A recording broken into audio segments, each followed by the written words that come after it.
Okay, so let's proceed with this unboxing. This is the actual phone box itself, and it appears that you slide the red section out. There's a little pull cord here. So as we pull that out of the white box, we can see there is very nicely styled, again with the graphics of the OnePlus One on the front and the side we've already seen. No other markings anywhere else on the box at all. There's nothing else within the white box. It is very sturdy cardboard, very nice, very attractive. I am impressed with this aspect of the packaging. And then within this device, within this box, I'm so excited, I'm stumbling over my words here, but it just lifts up from the sides, and there I can get first look at the actual device itself.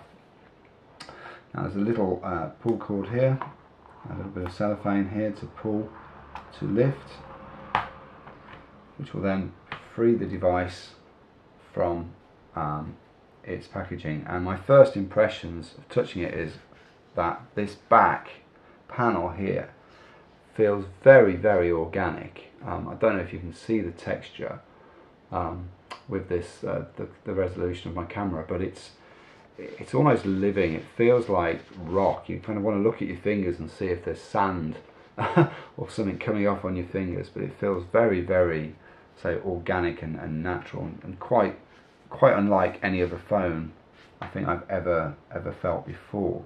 You can see the camera and the twin flash there at the top. You can vaguely see the OnePlus logo, which is etched into the sandstone there, and of course the all-important Cyanogen logo and wording on the bottom, along with the industry standard kite marks and stuff like that at the bottom. I'm not going to peel the screen protector off just yet. I'm going to postpone that task for a while and just have a little nose inside the rest of the box. So underneath the plastic housing, which is moulded to fit exactly the shape of the phone, we then see the other goodies. There is a very, very nicely packed away, very slimline USB charging cable, which is held together with a nice little rubber clasp, which just comes off like that. I gather that's going to stay with the cable. As you can see, it's quite an ingenious way of keeping your cables tidy. If you're like me, you carry loads of devices around, the cables always are getting tangled up. At least this one won't. And there's a standard gold-plated here micro USB connector on one end, and then right at the other end of the cable.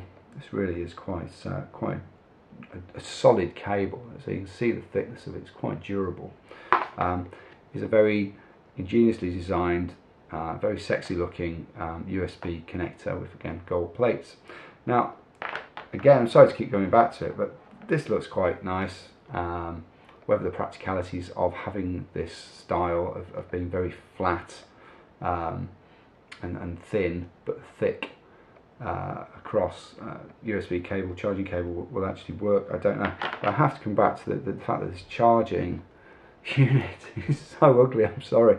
What I've also noticed between the previous video and this one is that the actual material that the USB adapter is made of is a different hue of white, a different shade to the actual charging unit itself, which makes it even more ugly in my eyes. You've got this two-tone white charging device, and I really hope they bring out something a bit sexier to match the rest of the styling of this device.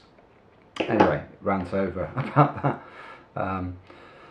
This appears to be the SIM removal tool. There appears to be a little keyring fob, so you can clip it onto your keys, keep it with you. I haven't really investigated this. We'll come back to that maybe a bit later. Oh no, here we go. So it's very, very similar, if not identical, to what you would use for an iPad or an iPod phone. Very, very similar. I do, however, like the idea that this is encased and protected in rubber, in a little keyring fob that you can keep with you. I don't know where my iPad's SIM removal tool is. It's somewhere in a drawer, as I imagine most viewers with iPads or iPods or iPhones have chucked their SIM removal tool as well. So I do really think that that is a very sexy idea and very, very nice. Okay, so that's all that's in the box. There's nothing else to say about this box.